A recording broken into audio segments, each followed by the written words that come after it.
बिस्मिल्लाहिर्रहमानिर्रहीम। स्टार्ट करते हैं गैटन चैप्टर 48 की पार्ट 2 की वीडियो को। पार्ट 1 की वीडियो में हमने डॉर्सल मीडियल लेमिनिस्कल सिस्टम जो होता है उसको काफ़ी ज़्यादा डिस्कस कर लिया था। हमने कहा था उसमें होता है बेसिकली ये सेंसरी सिग्नल आए वो आके मीडियल और लेटरल में डिवाइड हो गए। जो लेटरल वाले होते हैं वो तो आपके पास यहाँ पे स्पाइनल कॉर्ड रिफ्लेक्सेस के लिए और स्पाइनल सेरेब्रल ट्रैक्ट्स के लिए मुख्तलिफ सिनेप्सेस बना लेंगे, और जो मीडियल वाले होते हैं वो डॉर्सल वाइट मैटर में होते हुए जाते हैं ऊपर ऊपर ऊपर ऊपर मेडुला ऑब्लिगोंटा में पहला सिनेप्स करते हैं। यहाँ से सेकंड ऑर्डर न्यूरॉन स्टार्ट होते साथ ही डिक्यूसेट करते हैं और फिर ये आपके पास कहलाते हैं मीडियल लेमिनिस्का। ठीक है, याद है मीडियल लेमिनिस्का। ये मीडियल लेमिनिस्का जा रहे होते हैं, ट्राइजेमिनल नर्व से आने वाले फाइबर भी इधर मिल जाते हैं, और ये करते करते फिर आपके पास वेंट्रोबेजल कॉम्प्लेक्स ऑफ थैलेमस में जाते हैं। यहाँ से थर्ड ऑर्डर न्यूरॉन फिर आगे आपके पास सेरेब्रल कॉर्टेक्स तक पहुँच जाते हैं। ये सेरेब्रल कॉर्टेक्स के कौन से एरिया तक? Somatosensory area 1। ये बातें डिस्कस कर ली थी। अब वो कह रहे हैं कि special orientation of nerve fibres बहुत ज़्यादा होती है डॉर्सल कॉलम में। वैसे हमने यहाँ पे भी ये बात डिस्कस की थी जब हम डॉर्सल कॉलम के डिफरेंसेस पढ़ रहे थे कि हाई स्पेशल ओरिएंटेशन होती है। अब वो किस तरह से होती है? तो बेसिकली इसने हिस्से जो है ना वो डिवाइड किए हैं कि फलाने एरिया में फलाने एरिया से नर्व फाइबर जाएंगे, फलाने एरिया में फलाने एरिया से नर्व फाइबर जाएंगे। जैसे मिसाल के तौर पे अगर ये स्पाइनल कॉर्ड है, ठीक है, तो ये सेंसेशन आई है ये टांग के करीब से, पाँव के करीब से, ठीक है, ये आगे सेंसेशन ये इस तरह से ऊपर की तरफ जाना शुरू हो गई। ये सेंसेशन पाँव के करीब से आ रही हैं तो ये आ गई, सही के बाद फिर कुछ सेंसेशन है जो कि आपके घुटने से आ रही हैं। जो घुटने से आ रही होंगी ना वो इधर ट्रैवल करती जाएंगी यूँ, सही के बाद जो आपके बाजुओं से आ रही होंगी ना वो बिल्कुल यहाँ पे ट्रैवल कर रही होंगी। तो आप यूँ कह सकते हो कि जितनी मीडियली नर्व फाइबर आ रहे हैं वो उतने नीचे से आ रहे हैं स्पाइनल कॉर्ड में, या इस जो डॉर्सल ट्रैक है इस ट्रैक में जितने मीडियली फाइबर है ना वो उतने नीचे से आ रहे होंगे, और जितना आप आहिस्ता आहिस्ता इसमें लेटरली जाते जाओगे उतने ही वो बॉडी में ऊपर से आने वाले फाइबर हैं। ठीक है, तो ये बड़ी हाई किस्म की यहाँ पे हमने कैटेगराइजेशन रखी हुई होती है। तो ये बात बस याद में रखें कि जितना नीचे से आ रहा है वो उतना मीडियली होगा और जितना ऊपर से आ रहा है वो उतना लेटरली होगा। यानी कि कुछ इस तरह से हो रहा है, नीचे से आने वाले यूँ हो गए, फिर ऊपर से आने वाले कुछ यूँ हो गए, फिर जो मज़ीद ऊपर से आ रहे हैं वो यूँ हो गए। तो अब ये जितना साइड पे वाला है वो उतना ही ऊपर से आ रहा है, जितना दरमियान वाला है वो उतना ही नीचे से आ रहा है। ओके ओके बात, तो ये उन्होंने ये बात यहाँ पे डिस्कस की हुई है सारी। अच्छा, अलबत्ता एक बात हमें पता है कि थैलेमस में right side of the body जो है वो लेफ्ट साइड पे रिप्रेजेंट हो रही होगी और लेफ्ट साइड राइट साइड पे, क्योंकि आपको पता है ना सेकंड ऑर्डर न्यूरॉन्स डीक्यूसेट कर रहे होते हैं। तो ये बात तो हमें पता है कि थैलेमस को इतना तो पता चल जाता है। तो बेसिकली थैलेमस और ब्रेन ने रिकॉग्नाइज करना है कि बॉडी के एग्जैक्टली कौन सी जगह से आ रही है। लेफ्ट थैलेमस में जो भी सेंसेशन आती है उसको पता चल जाता है ये राइट बॉडी से आ रही है, और फिर वो देखता है कि जितना मीडियल हो वो पता चलता है उतनी डीप बॉडी में नीचे वाले हिस्से से आ रही है, जितना लेटरली हो उसको पता चलता है बॉडी में उतना ही ऊपर वाले हिस्से से आ रही है। तो ये हम देख रहे हैं किस तरह से थैलेमस को पता चल रहा है कि कौन सी चीज़ कहाँ से आ रही होती है। और फिर आगे थैलेमस के अंदर भी बड़े पर्टिकुलर रीजन्स बने हुए हैं कि भाई ये रीजन फलानी जगह से सेंसेशन को रिसीव करेगा, ये रीजन फलानी जगह से सेंसेशन को रिसीव करेगा, ये रीजन फलानी जगह से सेंसेशन को रिसीव करेगा। ये वाली बात जो थैलेमस के अंदर मैंने स्पेशल आपको बताई है, ये वाली इधर गाइटर में यहाँ पर नहीं लिखी हुई, ये आगे मोटर कॉर्टेक्स में बड़े डिटेल से चीज़ एक्सप्लेन की हुई है उन्होंने। सही होगी बात। तो एक तो ये चीज़ हमने देख ली। अब वो डिस्कस करने लगे हैं जाने वाली, मतलब ये तो सारा कुछ हमने देख लिया डॉर्सल ट्रैक। अब हम देख रहे हैं कि ये सारा ट्रैक जो है ये ब्रेन में कौन से रीजन में आके टर्मिनेट कर रहा है। जो सोमैटोसेंसरी कॉर्टेक्स 1, सोमैटोसेंसरी एरिया 1 कहा था, ये कौन सा एरिया है, इसको बेसिकली डिस्कस करने लगे हैं वो। तो यहाँ पे वो इसको डिटेल से डिस्कस कर रहे हैं जाने वाली। ये मैंने बनाया ये एक ब्रेन का मॉडल, ठीक है। येलो वाला आपके पास राइट हेमिस्फेयर है, ये हमारे पास लेफ्ट हेमिस्फेयर है। अभी हम ये जो येलो वाला है राइट हेमिस्फेयर है इसको हम ज़रा साइड पे कर देते हैं, गोली मारते हैं, और हम ये लेफ्ट वाला हेमिस्फेयर देखते हैं। इस लेफ्ट हेमिस्फेयर की ये वाली साइड में देखने लगो, लेटरल साइड। तो ये आगे लेफ्ट हेमिस्फेयर की लेटरल साइड, ये डायग्राम यहाँ पे उन्होंने ऐसे ड्रॉ की हुई है, ये मैंने भी यहाँ पे बना दिया। सही होगी बात। अब इसमें आप देख सकते हो दरमियान में एक काफ़ी बड़ा सा ये फिशर मौजूद होता है जिसको हम कहते हैं सेंट्रल फिशर। सही होगी बात। तो इसके सेंटर में एक यहाँ पे फिशर मौजूद है जिसको हम लेकर जाए सेंट्रल फिशर। यहाँ तक बात कब समझ में आ गई। अब इस सेंट्रल फिशर में फर्दर देखिएगा। अच्छा, एक बात याद रखना, ये नीचे ना ये जो ये वाला लोब होता है, ये चोंच बनी हुई होती है, ये वाली ये होती है टेम्पोरल लोब, और ये जिस तरफ बनी हुई होती है ना ये ब्रेन की एंटीरियर साइड होती है और ये ब्रेन की पोस्टीरियर वाली साइड होती है। ये वाली बात समझ में आ गई। अच्छा जी, अब इस चोंच में देखिएगा, इस सेंट्रल सर्कस से, या इसको आप सेंट्रल फिशर कह लो, इस फिशर से जो आगे वाला लोब है ना ये होता है आपके ब्रेन का फ्रंटल लोब, ठीक है। और इस फिशर से ये पीछे यहाँ पे मौजूद होता है आपके पास पैराइटल लोब। ये बात समझ में आ गई। ये है हमारे पास सेंट्रल फिशर जिसको हम सेंट्रल सर्कस भी कहते हैं। सेंट्रल सर्कस से आगे आगे हमारे पास फ्रंटल लोब, यानी कि ये होता है हमारे पास फ्रंटल लोब, और ये होता है हमारे पास पैराइटल लोब। और ये जो नीचे चोंच है, अच्छा ये जो लाइन बनी हुई है ना इसको कहते हैं लेटरल सर्कस। सही होगी बात। ये जो लाइन बनी हुई है इसको लेटर सर्कस भी कहते हैं, सिल्वियन फिशर भी कहते हैं। तो इसके आप देखते हैं एनाटॉमी में काफ़ी सारे फिर नाम आ जाते हैं जब हम न्यूरो नेटवर्क को डिस्कस करते हैं। एनीवेज, इससे नीचे नीचे जो ये वाला हिस्सा है, ये जो पूरी चोंच है, इसको हम कहते हैं, ये वाला पूरा बनता है हमारे पास टेम्पोरल लोब। कौन सा जी? Temporal lobe. ये वाला है पैराइटल लोब, ये वाला है फ्रंटल लोब, और ये वाला है टेम्पोरल लोब। सही है। और जो बैक साइड पे रह गई, दुम रह गई हमारे ब्रेन की, ये जो बैक साइड पे ये वाला बना हुआ है, इस ये जो ये बनाया हुआ मैंने, इसको हम नाम देते हैं ऑक्सीपिटल लोब। तो ये बैक साइड पे होता है हमारे पास ऑक्सीपिटल लोब। ओके होगी बात। लोब समझ में आ गए ब्रेन के। ये हमारे पास सेंट्रल फिशर आ गया, जिसको आप सेंट्रल सर्कस भी कहते हो। सेंट्रल सर्कस से आगे फ्रंटल लोब है, इससे पीछे पैराइटल लोब है। लेटर सर्कस या सिल्वियन फिशर से नीचे आपके पास टेम्पोरल लोब है, और बैक साइड पे आगे हमारे पास ऑक्सीपिटल लोब। सही होगी बात। अब बात बेसिकली ये है, इस सेंट्रल सर्कस से जो आगे वाला रीजन है ना, यानी कि पैराइटल लोब का, आप कह लो पैराइटल लोब का पोस्टीरियर पार्ट, ये एंटीरियर ये पोस्टीरियर ना, तो पैराइटल लोब का पोस्टीरियर पार्ट ये होता है मोटर कॉर्टेक्स। ठीक है। वैसे ओवरऑल पैराइटल लोब थिंकिंग में और मोटर एक्टिविटीज़ परफॉर्म करवाने में रोल प्ले कर रहा होता है। इसका काम मोटर एक्टिविटीज़ करवाना, मोटर एक्टिविटीज़ के लिए सिग्नल्स भेजना होता है। सही होगी बात। और ये जो है ना पीछे वाला, यानी कि सेंट्रल सर्कल से पीछे वाला एरिया, ये है सॉरी मैंने इसको गलती से पैराइटल लोब कह दिया, ये फ्रंटल लोब है। ठीक है। फ्रंटल लोब का काम होता है आपकी मोटर एक्टिविटीज़ करवाना, और फ्रंटल लोब के पोस्टीरियर रीजन को हम नाम दे रहे होते हैं मोटर कॉर्टेक्स। ठीक है। ये वाला होता है पैराइटल लोब। पैराइटल लोब का काम होता है बॉडी की सेंसेशंस को रिसीव करना और उन सेंसेशन से मतलब ड्राइव करना। वैसे तो काफ़ी सारे फंक्शन होते हैं, वो आगे डिस्कस करेंगे हम, लेकिन अभी बहरहाल ये बात याद रख लो कि इस पैराइटल लोब में जो सेंट्रल सर्कस के बिल्कुल पीछे वाला एरिया है, ये एरिया होता है somatosensory area. I am sorry अगर अंधेरा पड़ रहा था और आपको नज़र नहीं आ रहा था, ये वाला एरिया होता है सोमैटोसेंसरी एरिया। ओके हो गई बात। अब सोमैटोसेंसरी एरिया भी दो होते हैं, एक होता है सोमैटोसेंसरी एरिया 1 और एक होता है सोमैटोसेंसरी एरिया 2। ये मैंने बनाया हुआ सोमैटोसेंसरी एरिया 2 और ये मैंने बनाया हुआ सोमैटोसेंसरी एरिया 1। समझ में आ गई बात? ऑलराइट जी। ओवरऑल सोमैटोसेंसरी कॉर्टेक्स कहाँ पे होता है? पैराइटल लोब में एंटीरियरली। ओके के बाद सोमैटोसेंसरी कॉर्टेक्स कहाँ पे है जी? पैराइटल लोब में एंटीरियरली। एंड वो the posterior half of parietal lobe provides still higher level of interpretation. इस पैराइटल लोब का जो पोस्टीरियर हाफ होता है वो आगे इंटरप्रिटेशन में, ये एसोसिएशन एरिया होते हैं जो कि मुख्तलिफ दूसरी चीज़ों में इन्वॉल्व होते हैं, वो आगे जाके भी हम डिस्कस करते हैं। यहाँ तक बात समझ में आ गई? आई होप सो कोई मुश्किल चीज़ नहीं थी। अच्छा जी, अब मैंने आपको बताया है एक हो गया सोमैटोसेंसरी एरिया 1, एक हो गया सोमैटोसेंसरी एरिया 2। इन दोनों एरियाज़ को हम फ़र्क क्यों कह रहे हैं? क्योंकि इन दोनों एरियाज़ में फ़र्क स्पेशल ओरिएंटेशंस बनी हुई होती हैं। क्या मतलब है भाई? इस एरिया ने अपने रट्टे मारे हुए हैं। इसने कहा हुआ है भाई ये वाली जगह जो होती है ये हैंड से इन्फॉर्मेशन को रिसीव करेगी, ये वाली जगह माउथ से इन्फॉर्मेशन को रिसीव करेगी, ये वाली जगह लेग से रिसीव करेगी, ये वाली जगह पेट से रिसीव करेगी, ये वाली जगह। इसने अपना पूरा नक्शा बनाया है बॉडी का। सही है। और इसने अलग नक्शा बनाया हुआ है, तो हम कहते हैं कि भाई इसका मतलब है ये अलग से काम कर रहा है, ये अलग से काम कर रहा है। ऐसे ही है ना? सही के बाद वैसे सोमैटोसेंसरी एरिया 1 का जो नक्शा है वो ज़्यादा डिटेल्ड नक्शा होता है, वो ज़्यादा ज़बरदस्त नक्शा होता है, वो ज़्यादा अच्छा high degree of special orientation होती है। जबकि सोमैटोसेंसरी एरिया 2 का जो नक्शा है उसमें इतनी कोई अच्छी नहीं होती है। यानी बस मोटा मोटा सा उसको पता होता है कि भाई ये वाली जगह कहाँ से आ रही है, ये वाली इन्फॉर्मेशन कहाँ से, ये वाली इन्फॉर्मेशन कहाँ से आ रही है। मोटा मोटा अगर मैं आपको बताऊँ तो ये है ना सोमैटोसेंसरी एरिया 2। इस सोमैटोसेंसरी एरिया 2 में जो सामने वाली जगह एंटीरियरली, यहाँ पे फेस से सेंसेशन रिसीव की जाती हैं। फिर इससे थोड़ा पोस्टीरियर आ जाओ, यहाँ पे वो कहाँ से रिसीव कर रहा है जी? आर्म से। और सबसे जो इसको पीछे वाला एरिया है वो लेग से इन्फॉर्मेशन को रिसीव कर रहा होता है। इसकी अगर मैं आपको एक और डायग्राम दिखाऊं तो यहाँ पे आप देख सकते हैं, ये उन्होंने शो किया हुआ है। ये सेंट्रल सर्कस आ गया, सेंट्रल सर्कस से आगे मोटर कॉर्टेक्स है, ये बताइए प्राइमरी मोटर कॉर्टेक्स। इससे पीछे सोमैटोसेंसरी एरिया 1 है, ये ब्लू वाला सोमैटोसेंसरी एरिया 1 है, जिसमें बहुत ही हाई किस्म की आप देख सकते हैं लोकलाइजेशन हुई हुई है, thigh, thorax, neck, shoulder, hand, finger, toe, हर जगह के लिए। और ये आ गया somatosensory area 2। Somatosensory area 2 anteriorly face के लिए है, उससे पीछे आर्म्स के लिए, उससे पीछे लेग के लिए। Anteriorly face, centrally arm, posteriorly leg. सही की बात, ये पता है ना? ये एंटीरियर साइड है, ये पोस्टीरियर साइड है। यहाँ पे देख लो लोब बनाए हुए हैं उन्होंने। ये पूरा कौन सा है? Frontal lobe. ये पूरा कौन सा है? Parietal lobe. ये नीचे वाली जो चोंच निकली हुई है ये कौन सी है? Temporal lobe. और जो दुम है वो क्या है? Occipital lobe. ओके हो गई बात? यहाँ तक बात आई होप सो आपको समझ में आ रही होगी। सोमैटोसेंसरी एरिया 1, सोमैटोसेंसरी एरिया 2, इनसे सिग्नल्स किस तरह से जा रही हैं ये बातें समझ में आ रही होंगी।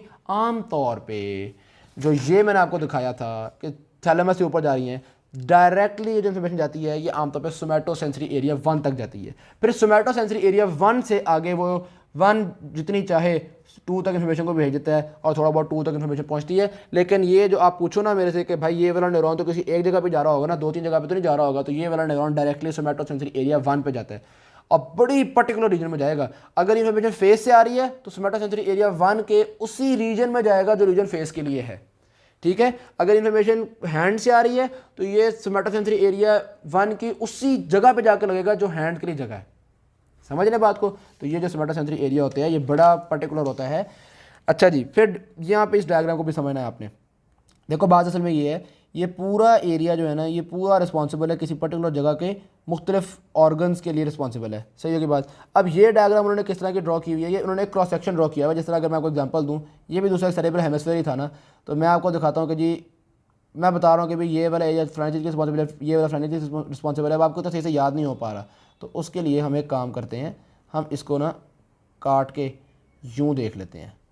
सही है, ये हमारे पास इस तरह था सोमैटोसेंसरी एरिया, इसमें ये वाला एरिया किसी और चीज़ के लिए, ये वाला एरिया किसी और चीज़ के लिए, ये वाला किसी और चीज़ के लिए। लेकिन ये तो आप सरफेस देख रहे हो ना, अंदर मतलब आप डिटेल से तो नहीं देख पा रहे। तो हमने यूँ करके एक डायग्राम बना दी और वो डायग्राम आपको यहाँ पे शो की हुई है। मैं टूथपिक्स को निकाल देता हूँ ताकि अब ये उन्होंने डायग्राम शो की हुई है। तो वो बता रहे हैं कि भाई ये वाला ख़ास तौर पे ये वाला जो एरिया होता है ये जेनिटल से इन्फॉर्मेशन को रिसीव कर रहा होता है। ये अंदर ये कौन सा रीजन आ गया? अंदर वाला रीजन आ गया है। अगर मैं आपको दिखाऊं तो ये आपका सेरेब्रल हेमिस्फीयर होता है ना, इस सेरेब्रल हेमिस्फीयर की ये मीडियल साइड है। तो सेरेब्रल हेमिस्फीयर की जो मीडियल साइड होती है वो बेसिकली जेनिटल से इन्फॉर्मेशन को रिसीव कर रही होती है, फिर कोई एरिया टोज से, फिर कोई फुट से, फिर कोई। तो ये प्रॉपर इसमें आपको दिखा रहे हैं कि पर्टिकुलर रीजन से इन्फॉर्मेशन को रिसीव करने के लिए सोमैटोसेंसरी एरिया 1 का पर्टिकुलर एरिया होता है। हिस्से पक्के हुए हैं कि इस हिस्से ने फलानी जगह से इन्फॉर्मेशन रिसीव करनी है, इस हिस्से ने फलानी जगह से इन्फॉर्मेशन को रिसीव करनी है। ये जो आपके पास पूरी बॉडी की एक रिप्रेजेंटेशन है, इसको हम कहते हैं टोपोग्राफिकल रिप्रेजेंटेशन। ये टोपोग्राफिकल रिप्रेजेंटेशन आगे बार बार ये लफ्ज़ इस्तेमाल होगा, मोटर फिजियोलॉजी में खासतौर पे बहुत ज़्यादा डिस्कस कर रहे होंगे हम। ये बार डायग्राम एक्सप्लेन करने के लिए बताइए किस तरह क्रॉस सेक्शन है कि ये हमारे पास सेरेब्रल हेमिस्फीयर था, मैं वो काटा और काट के आपको ये उन्होंने यहाँ पे दिखा दिया कि भाई हर जगह पर किसी पर्टिकुलर रीजन के लिए रिस्पॉन्सिबल होती है। अब यहाँ पे एक और चीज़ देखना यार, देखो बॉडी की किसी जगह से बहुत ज़्यादा, किसी जगह में बहुत ज़्यादा नर्व्स हैं, वहाँ से बहुत ज़्यादा इन्फॉर्मेशन आती है, और किसी जगह पे बहुत थोड़ी सी नर्व्स हैं, थोड़ी सी इन्फॉर्मेशन आती है। सही है। तो अगर कोई एक थोड़ी इन्फॉर्मेशन वाला दफ्तर है तो वो दफ्तर छोटा होगा, ज़्यादा इन्फॉर्मेशन वाला दफ्तर है तो वो दफ्तर छोटा बड़ा होगा। सही होगी बात। हम देखते हैं कि यार लेग है, अब है वैसे तो बहुत बड़ी होती हैं टांगें, लेकिन उन टांगों में बहुत फाइन किस्म की आपकी सेंसेशन नहीं होती। तो इसलिए आप देख लीजिए पूरी लेग के लिए सिर्फ इतना सा एरिया रखा हुआ है हमने, सिर्फ इतना सा एरिया रखा हुआ है पूरी लेग के लिए। लेकिन अब ये लिप्स हैं, अब ये लिप्स आपको पता है ना, सेंसेशंस बहुत ज़्यादा सेंसरी होते हैं ये यहाँ पे। वेरी सिमिलरली हैंड्स हैं, हैंड आपकी टच, आपका टेक्सचर देखने में, कोई भी चीज़ चेक करने में, गर्म ठंडा हर चीज़ चेक करने में बड़े ज़बरदस्त हैं। यहाँ पे बहुत ज़्यादा सेंसरी सिग्नल्स हैं, यहाँ पे बहुत ज़्यादा रिसेप्टर्स मौजूद हैं। जितने ज़्यादा रिसेप्टर्स हैं उतनी ज़्यादा आपके पास सेंसरी न्यूरॉन्स जा रहे होंगे ना ऊपर। तो हमने ब्रेन में उतना ही बड़ा एरिया रखा हुआ है हैंड के लिए, यहाँ से लेके यहाँ तक सारा एरिया हमने हैंड के लिए रखा हुआ है कि भाई ये सारा जो एरिया ना ये हैंड से ही इन्फॉर्मेशन को रिसीव करेगा, क्योंकि हैंड से बहुत इन्फॉर्मेशन आ रही है, बहुत डिफरेंट टाइप ऑफ इन्फॉर्मेशन आ रही है। लिप्स के लिए भी बहुत बड़ा एरिया रखा हुआ है, यहाँ से लेकर यहाँ तक ये सारा एरिया हमने लिप्स के लिए रखा है, क्योंकि लिप्स भी बहुत ज़्यादा सेंसेशन, बहुत ज़्यादा सिग्नल्स आ रहे होते हैं। समझ रहे हैं बात को? जिस जगह से जितने ज़्यादा सिग्नल्स आ रहे होते हैं उस जगह के लिए यहाँ पे उतनी ही बड़ी जगह रखी हुई है हमने, क्योंकि ज़्यादा फाइबर आ रहे हैं उनके ज़्यादा जगह चाहिए हमें। गुड हो गई बात। तो ये बात है जो कि यहाँ पर उन्होंने डिस्कस की हुई है कि नोज़, लिप्स, माउथ, फेस के लिए, इनके लिए बहुत बड़ा लेटरल पोर्शन होता है सोमैटोसेंसरी एरिया का। अच्छा, अब अगर कोई सोमैटोसेंसरी एरिया का लेटरल पोर्शन और मीडियल पोर्शन, तो आप फ़ौरन समझ जाएगा कि ये वाला लेटरल पोर्शन है, ये वाला मीडियल पोर्शन है। अब जितना लेटरल पोर्शन है उतना ही नीचे की तरफ है, जितना मीडियल है उतना ही ऊपर की तरफ है। मैं इसलिए बता रहा हूँ क्योंकि कई दफ़ा ना जब आप टर्म्स को रीड कर रहे होते हो तो वो कहता है कि मिसाल के तौर पे अभी जो लेग वाला रीजन है ये सुपीरियर भी है और मीडियल भी है। अगर वो आपसे अगर लेग वाला सुपीरियर होता है तो आप समझ जाओगे ये सुपीरियर इधर है, और अगर वो आपसे अगर लेग वाला मीडियल होता है तो आप खुद समझ जाओगे मीडियल का मतलब इधर। समझ रहे बात को? तो वो इसके लिए सुपीरियर का लफ्ज़ भी यूज़ कर सकता है, मीडियल का लफ्ज़ भी यूज़ कर सकता है। वेरी सिमिलरली टंग की सेंसेशन है, इसके लिए वो इन्फीरियर का भी लफ्ज़ यूज़ कर सकता है और लेटरल का लफ्ज़ भी यूज़ कर सकता है। समझिए मेरी बात को? तो ये 3 डायग्राम का बेसिकली मकसद ये होता है कि आप इन चीज़ों को समझना शुरू कर दें। ऑलराइट जी, नेक्स्ट आती है हमारे पास layers of somatosensory cortex. Basically बात ये है, ये तो मैंने पूरी एक डायग्राम आपको दिखाई हुई है इस डायग्राम में। अच्छा हाँ, पहले एक और बात भी थी, बल्कि एक जगह पर उन्होंने ये बात बताई हुई थी कि पर्टिकुलर रीजन जो होते हैं ना वो पर्टिकुलर, हाँ ये देखो विजुअल सिग्नल्स कहाँ पे जाएंगे? ऑक्सीपिटल लोब में। ये जो आपका ऑक्सीपिटल लोब है ना, यहाँ पर जाते हैं विजुअल सिग्नल्स। ऑडिटरी सिग्नल्स यानी कि हेयरिंग के बारे में, ये कहाँ पे जाएंगे? टेम्पोरल लोब में। ये जो टेम्पोरल लोब होता है ना, इसमें ऑडिटरी सिग्नल्स आते हैं, खासतौर पे यहाँ पे पहले ऑडिटरी सिग्नल्स आते हैं, फिर वो आगे एसोसिएशन एरिया होते हैं, बहरहाल। और मोटर कॉर्टेक्स मैंने आपको बता दिया, ये आपका फ्रंटल लोब में होता है। इसी तरह से सोमैटोसेंसरी इन्फॉर्मेशन आपकी यहाँ पे पैराइटल लोब में होती है। ये जो डायग्राम है, ये जो मॉडल है, होप सो कि ये आपको लिए हेल्पफुल होगा। ऑलराइट जी, लेयर्स ऑफ सोमैटोसेंसरी कॉर्टेक्स। बात बेसिकली ये है कि ये तो पूरा हमने सेरिब्रम को बना दिया है। अब इसकी ये जो सेरिब्रम में जो बाहर वाली सतह होती है उसको हम कहते हैं कॉर्टेक्स, और इसके अंदर जो डीप मौजूद है उसको हम कहते हैं मेड्यूला। सही की बात। तो यहाँ पे भी डायग्राम आप देख सकते हो, जो ऊपर ऊपर है इसको हम कहते हैं कॉर्टेक्स, और ये जो अंदर है इसको सारे को क्या कहते हैं, मेडुला। ये जो ऊपर ऊपर इसको कहते हैं कॉर्टेक्स और अंदर को कहते हैं मेडुला। अब ये जो कॉर्टेक्स है ना, इसमें 6 लेयर्स ऑफ न्यूरॉन होती हैं। ये 1 लेयर ऑफ न्यूरॉन हो गई, ये 2 लेयर हो गई, ये 3 लेयर हो गई, ये 4 लेयर हो गई, 5 लेयर हो गई, 6 लेयर हो गई। 6 लेयर्स ऑफ न्यूरॉन्स हमारे पास कॉर्टेक्स में मौजूद होती हैं। ये सिर्फ सोमैटोसेंसरी कॉर्टेक्स में नहीं होती, मोटर कॉर्टेक्स में भी 6 लेयर्स ही होती हैं। ज़्यादा जगहों पर 6 होती हैं, तो कुछ जगहों पे 3 लेयर्स भी हैं। वो हम नियो कॉर्टेक्स वगैरह का कॉन्सेप्ट होता है, वो खैर अभी आगे जाके देखेंगे, पेलियो कॉर्टेक्स, नियो कॉर्टेक्स, वो सारा कुछ क्या है। लेकिन बहरहाल ये हमें पता चल गया कि 6 लेयर्स होती हैं।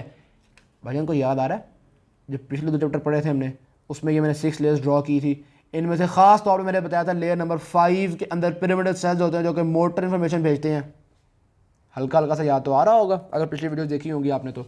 ऑलराइट, अब हम इन 6 लेयर्स की डिटेल्स पढ़ने लगे हैं कि सोमैटोसेंसरी एरिया की ये जो 6 लेयर्स होती हैं, कौन सी लेयर किस चीज़ के लिए रिस्पॉन्सिबल है। पहली बात, ये जो सोमैटोसेंसरी इन्फॉर्मेशन आ रही है, ये जो न्यूरॉन आ रहा है, ये इसकी लेयर नंबर किस में जाएगा। ये वाला न्यूरॉन लेयर नंबर 4 में जाके अपने सिग्नल देता है। ये 1 2 3 4, तो लेयर नंबर 4 में। तो जो भी सेंसरी इन्फॉर्मेशन रिसीव होती है वो कौन सी लेयर में पहुंचती है, लेयर नंबर 4।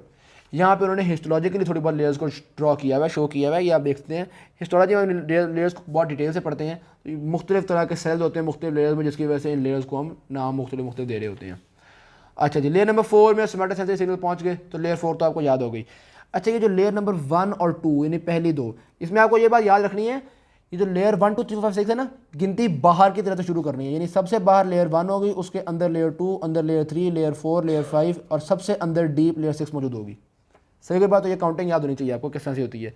ऑलराइट, अब लेयर नंबर 1 और 2 they are responsible for what, receive diffuse non specific input signals. यानी कि लोअर ब्रेन एरिया से अगर कोई इनपुट सिग्नल्स आ रहे हैं तो वो आपके लिए लेयर नंबर 1 और 2 में आते हैं।